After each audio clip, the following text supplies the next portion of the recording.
Said to frequent the snowy forests and mountainsides of the Himalayas, the Yeti, or Abominable Snowman, has long been considered one of the world's most fascinating cryptozoological enigmas.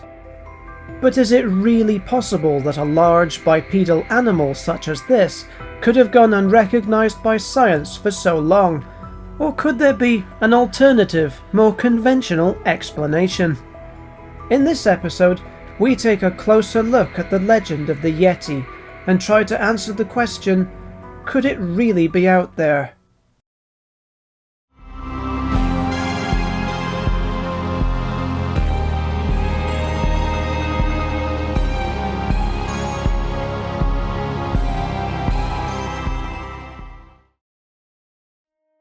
While the Yeti has been a major part of the local folklore in the region for many centuries, it only became a part of Western popular culture after climbers reported finding trails of large footprints in the snow during early expeditions to climb some of the most treacherous and remote mountains on Earth.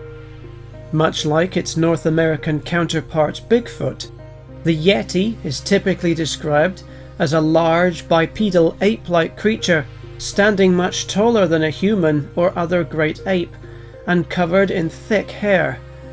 While many descriptions of the creature imply that it has dark brown or black hair, other accounts describe it as having white hair, perhaps to help camouflage it against the snow. There is no denying that the Himalayan region itself is vast, providing ample uninhabited wilderness in which a creature such as this could potentially survive without ever being discovered. To many of the locals who live in the villages in the remote parts of Tibet, Nepal and Bhutan, the Yeti is not simply a story, but a way of life, an intrinsic part of their culture and faith. It would seem, therefore, that there must be at least something to the legend of this elusive mountain-dwelling hominid. Accounts of the Yeti by Western climbers and explorers began well over 100 years ago. In 1899, for instance, Lawrence Waddell recorded his expedition guide's descriptions of a large ape-like beast that was said to live in the Himalayas. Waddell himself was somewhat skeptical, writing, "None, however, of the many Tibetans I've interrogated on this subject could ever give me an authentic case.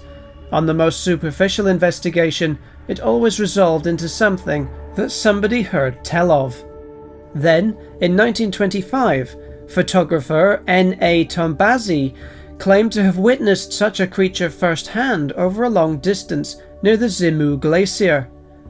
He wrote, "Unquestionably, the figure in outline was exactly like a human being, walking upright and stopping occasionally to pull at some dwarf rhododendron bushes. It showed up dark against the snow, and as far as I could make out, wore no clothes." 2 hours later, Tombazi's team discovered strange prints in the snow, smaller than a man's but seemingly left by some sort of biped. Perhaps the most widely reported accounts were those of Eric Shipton, who photographed mysterious tracks in the snow during his attempted ascent of Mount Everest in 1951, and Sir Edmund Hillary, who, in 1953, also reported large footprints on the mountain. It seemed that there was definitely something roaming the region. But was it the Yeti, or something else? In 1954, another piece of alleged evidence of the Yeti was found at a monastery in Nepal. Revered as a sacred item, this supposed Yeti scalp was kept in a glass case and used only for rituals. Being potential physical proof of the creature's existence, the scalp quickly attracted the interest of Western explorers, with some succeeding in obtaining hairs for analysis. Even without the benefit of modern DNA testing, an analysis of the hairs by Professor Frederick Wood Jones indicated that the scalp was not that of an ape or ape-like creature, and that it wasn't, in fact, even a scalp at all. The most likely explanation, he concluded, was that it was part of some sort of coarse-haired, hoofed animal.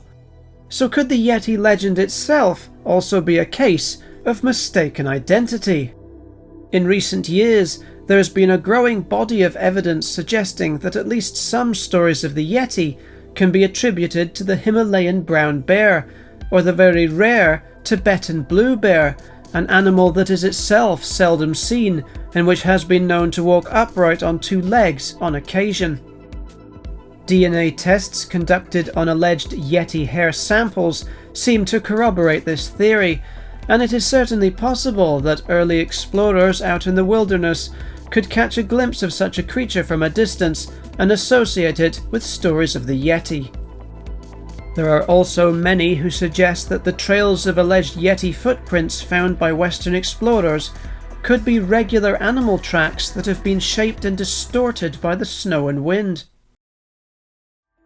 While these explanations are certainly likely to account for some reports of the Yeti, the local people remain firmly entrenched in their belief that it does in fact exist, even if, in some cases, those beliefs portray it as more of a spiritual entity than a physical biological creature.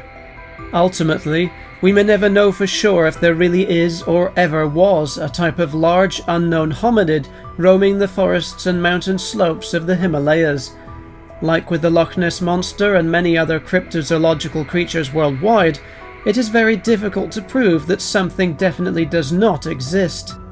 Until conclusive physical evidence is found, however, it is likely that the Yeti will remain shrouded in mystery for the foreseeable future. Do you think the Yeti is a real creature? Let us know in the comments below.